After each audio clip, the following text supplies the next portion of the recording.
ఎట్లా తెలిసింది గద్వాల విజయలక్ష్మి మేయర్ అవుతుంది అని? అక్కడికి వెళ్ళాక అనౌన్స్ అయింది కదా. అనౌన్స్ అయిందా? సీల్డ్ కవర్ ఏమన్నా?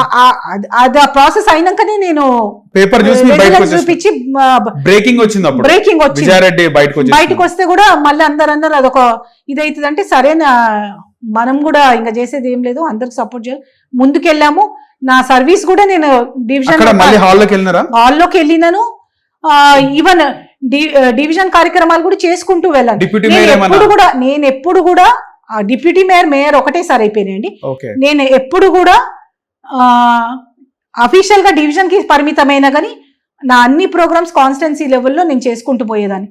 పోను నన్ను డివిజన్ కి కన్ఫైన్ చేస్తే నా వల్ల కాదు. ఎందుకంటే ఆల్రెడీ మనం ఒక కాన్స్టిట్యున్సీ నాయకులుగా అందరితో మనం సత్సంబంధాలు పెట్టుకొని ఎవరికి ఎక్కడ అవసరం ఉన్నా పోయి పనిచేసే వాళ్ళని ఒక డివిజన్ కి కన్ఫైన్ చేస్తే మనం కాదని ముందుకెళ్ళాం. కాబట్టి అక్కడ ఉండలేక నేను క్విట్ కావాలని అనుకున్నాను. సరే, ఒక్కసారి మనం అనుకున్నప్పుడు గుర్తొచ్చింది కాంగ్రెస్ పార్టీయే. ఎందుకంటే చిన్నప్పటి నుంచి చూస్తున్నాము, మన ప్లేస్ అది, మన ఇల్లు అది, కాబట్టి వెళ్ళాలనుకున్నాము. నేను కాంగ్రెస్ జాయిన్ అయినప్పుడు కూడా చాలా మంది అన్నారు నువ్వు బీజేపీలో కన్నా వెళ్ళాల్సింది, ఎందుకు కాంగ్రెస్కి వెళ్తున్నావు అంటే కూడా నేను ఒకటే చెప్పినాను, ఇదైతే మన పార్టీ, మేము చిన్నప్పటి నుంచి చూస్తాం. సెకండ్, అప్పటికి ఇక్కడ నియోజకవర్గంలో కూడా మనం పని చేసుకునే అవకాశం ఉన్నది, ఎవరితోడు కూడా రప్చర్, ఎందుకంటే ఆల్రెడీ చాలా రప్చర్స్ ఉండే నాకు. ఇక్కడైతే మనం సక్సెస్ఫుల్గా వర్క్ చేసుకుంటూ ముందుకు వెళ్ళొచ్చు. And more over Revanth Reddy గారు జాయినింగ్ అప్పుడు కూడా క్లియర్ కట్గా మనకు ఒక నమ్మకం ఉండి సర్వీస్ బేసిస్ మీద ఇస్తారని. సో ఇక్కడైతే మనం అట్లీస్ట్ మన వర్జన్ చెప్పగలుగుతామనే ఉద్దేశంతో ఇక్కడికి రావడం జరిగినది. అట్లే కాంగ్రెస్ పార్టీలో జాయిన్ అయినప్పటి నుంచి ఏ పిలుపునిచ్చినా కానీ రిగరస్గా పనిచేస్తూ ఖైరతాబాద్ నియోజకవర్గం ప్రజలతో ఎప్పుడు కూడా మాకు సత్సంబంధాలు ఉండి కాంగ్రెస్లో కూడా ఒక స్థానం నాకంటూ ఏర్పరచుకుంటూ ముందుకెళ్ళాను. నేను జనరల్ సెక్రటరీ కూడా ఎక్స్పెక్ట్ చేయలేదు. స్టేట్ జనరల్ సెక్రటరీ నన్ను పిసిసి ప్రెసిడెంట్ గారు అప్పుడు రేవంత్ రెడ్డి గారు అనౌన్స్ చేశారు. సంతోషం, ఎందుకంటే అప్పటికి నేను వర్క్ చేస్తున్నాను, నా వర్క్కి ఒక అక్నాలెడ్జ్మెంట్ లాగా కనిపించింది. అట్లే పని చేసుకుంటూ వెళ్ళాను. 2023లో బీఫామ్ ఇచ్చారు. అప్పటికి 3rd లిస్ట్లో ఇచ్చారు. లేట్ అయినా కానీ 15 days కొంచెం షార్ట్ అయింది కాబట్టి మేము విజయానికి కొంచెం దూరం అయ్యాం. లేకపోతే అప్పుడే మేము ప్లాన్ చేసి ఉంటే కొంచెం టైం ఇచ్చుంటే situation would have been different.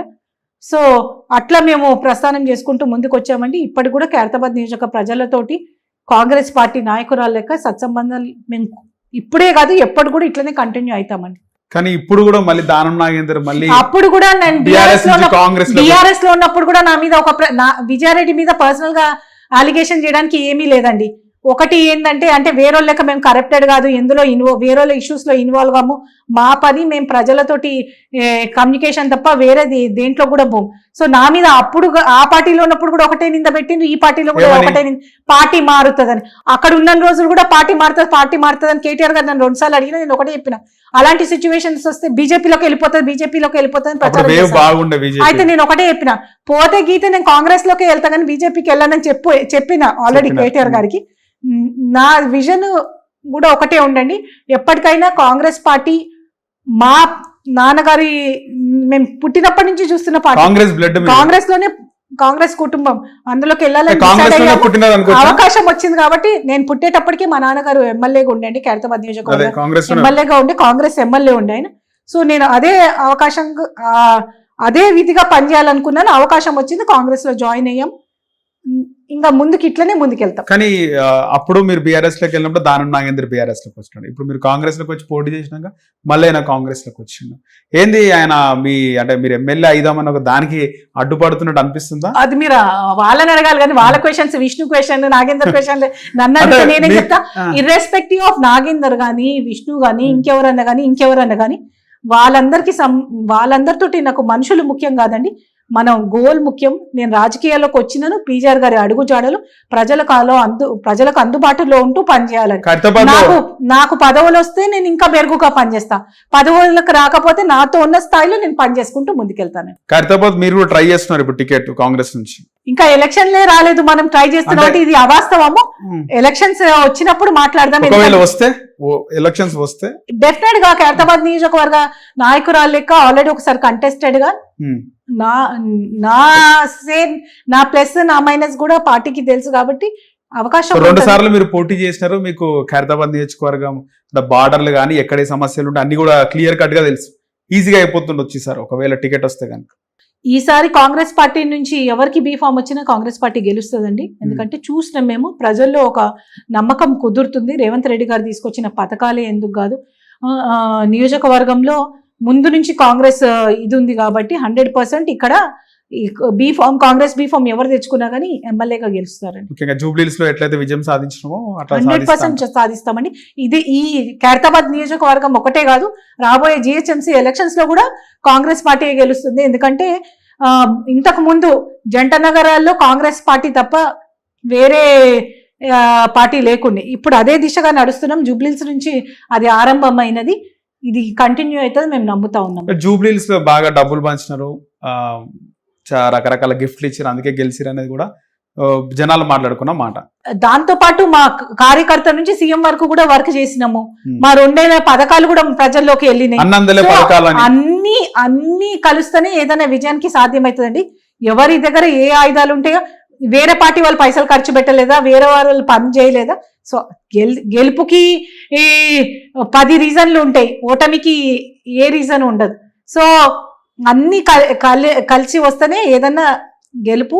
So ఓడిపోయిన వాళ్ళు ఎన్నన్నా చెప్పొచ్చు, అవన్నీ కూడా పక్కకు పెడితే జూబ్లీహిల్స్ మేము గెలిచాము. అదే కాకుండా ఏ ఎలక్షన్ వచ్చినా కానీ డెఫినెట్గా మా పార్టీ సిటీలో బాగా స్ట్రెంగ్తన్ అవుతూ ముందుకు వెళ్తున్నాం కాబట్టి, రేవంత్ రెడ్డి గారి ప్రభుత్వంలో పథకాలు ప్రజలకు అందుతున్నాయి కాబట్టి ఒక కాన్ఫిడెన్స్ పెరుగుతుంది, ఇంకా కూడా ఎక్స్పెక్టేషన్స్ పెరుగుతుంది. కాబట్టి ఎవరన్నా అభ్యర్థి గెలిపిస్తారని మేము నమ్ముతున్నాం. కాంగ్రెస్ పార్టీ అందిస్తున్న చీరల పైన బీఆర్ఎస్ వాళ్ళు కామెంట్స్ చేస్తున్నారు. ఈ రోజు కూడా తలసాని శ్రీనివాస్ యాదవ్ ఆయన కూడా దీక్షా దివాస్ లో మాట్లాడినాడు, చాలా మంది కామెంట్ చేస్తున్నారు. ఏమంటారు దీనిపైన? ఒకటండి, వాళ్ళు కామెంట్ చేస్తున్నో లేదో పక్కన పెడితే, అప్పుడు బీఆర్ఎస్ వాళ్ళు చీరలు పంచినప్పుడు కూడా ప్రజలు, ఆడోళ్ళు చీరలు కాల్ చేసిండ్రు. అప్పుడు ఇంకా ఏ పొలిటికల్ పార్టీ మాట్లాడలేదు దాని గురించి. అది మా విజ్ఞత. ఏదన్నా మేము కూడా అపోజిషన్ లో ఉండే అనాలనుకుంటే ఎన్నో అనొచ్చు, కానీ ప్రజలే చీరలు కాల్ చేసి దాన్ని అపోజ్ చేసిన రోజులు చూసినాం. మేము ఇచ్చిన చీరల క్వాలిటీ అది ప్రజలు మెచ్చుకుంటున్నారు, ఆ మహిళలు సంతోషపడుతున్నారు. నాణ్యమైన చీరలు ఇచ్చిండ్రు, మంచిగా ఉన్నాయని వాళ్ళు సంతోషపడుతుంటే, సరే అపోజిషన్ పనే మాట్లాడటము, వాళ్ళు మాట్లాడుతుంటారు, దానికి ఏమి ఇబ్బంది లేదు.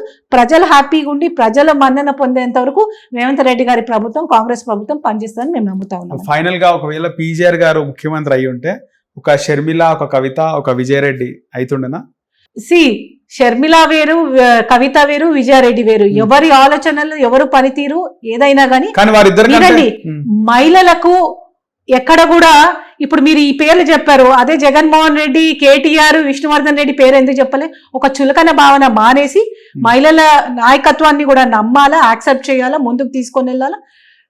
డెఫినెట్ గా పీజీఆర్ గారు ఉన్నప్పుడు ఎట్లా ఉంటుండేనన్నది ఈ ప్రజలు, మేము వచ్చే అవసరమే లేకుండే. ఎందుకంటే మేము ఇప్పుడు రావడానికి కారణం ఏంటంటే ఒక వాక్యూమ్ ఉన్నది.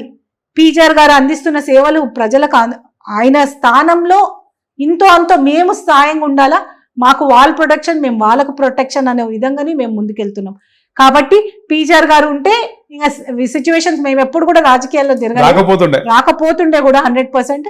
నాన్నగారు రాజకీయాలు చాలా మెరుగైన రాజకీయాలు, ఆయన బతుకున్న కాలం ఇతర కుటుంబ సభ్యులను కూడా ఫ్రంట్ పాలిటిక్స్ లోకి, ఎలక్ట్రల్ పాలిటిక్స్ లోకి రానిలేదు. ఈవెన్ మా పెద్దనాన్న కూడా మంచి సపోర్టర్ ఉండే పీజీఆర్ గారికి, నేరుగా రాజకీయాల్లోకి ఎప్పుడు రాలేదు. బ్యాక్ సైడ్ నుంచి సపోర్ట్. ఆయనది ఒక సిద్ధాంతం ఉండే, ఒకటే ఫ్యామిలీ నుంచి ఒకరే కంటెస్ట్ చేయాలని. సో ఆ సిద్ధాంతంతో ఆయన ముందుకు వెళ్ళారు. అందరినీ కూడా అట్లనే కలుపుకొని ముందుకు తీసుకొని వెళ్ళారు. ఇప్పటికి కూడా పీజీఆర్ గారి వాక్యూమ్ ఉన్నది. పీజీఆర్ గారి లేక సేవ చేయాలనే కానీ పదవులో లేకపోతే పైసలు సంపాదించుకోవడానికో మేము రాజకీయాల్లోకి రాలేదు. ప్రజా సేవ చేయడానికి వచ్చాం. పదవులు ఉంటే ఎక్కువ చేస్తాము, పదవులు లేకపోతే మాతో అయిన కాడికి మేము చేసుకొని ముందుకెళ్తాం. ఒక నైట్ కేసీఆర్ గారు ఇంటికి వచ్చినారంట పీజీఆర్ గారి దగ్గరికి, పార్టీ నడపనీకి నాతో అయితే లేదు. నైట్ కాదండి, డే టైమే. వాళ్ళిద్దరు ఉగాది అనుకుంటా, నేను ఉగాదికి పీజీఆర్ గారి ఇంటికి వచ్చారు. కేసీఆర్ గారు చాలా మంది ప్రముఖుల ఇంటికి పోయారు. ఆ రోజు పీజీఆర్ గారి ఇంటికి కూడా, మా ఇంటికి కూడా వచ్చారు. ఉగాది రోజు సందర్భంగా Telangana irrespective of parties Telangana సాధించాలనేది వాళ్ళది ఒక ఏముండే. దానికి ఆయన సజెషన్స్ చేశారు, ఎట్లా ముందుకు తీసుకెళ్లాలా. ఈవెన్ కాంగ్రెస్ లో ఉండి కూడా కాంగ్రెస్ పార్టీలో కూడా నినాదం నినాదం వినిపించింది. ఎత్తారు, ముందుకు తీసుకొని వెళ్లారు. సో కానీ చాలా మంది సపోర్ట్ చేయలేదంట అప్పుడు. ఒక తెలంగాణ ఒక తెలంగాణ వాదిగా ఆయన చేయాల్సిన అన్ని కూడా చేశారు. సో కాంగ్రెస్ విదిన్ పార్టీ కూడా తెలంగాణ ఇప్పుడు ఇచ్చింది కూడా తెలంగాణ కాంగ్రెస్ పార్టీయే కదండి. సో ఆ దిశగా పనిచేసుకొని వెళ్ళారు కాబట్టి ఏది కూడా చీకటి రాజకీయాలు చేసే అవసరం పీజర్ గారికి లేదు. ఏది ఉన్నా కానీ ఓపెన్ గా చేసేవారు, అందరితో కలిసిమెలిసి మంచిగా ఉండేటవాళ్ళు.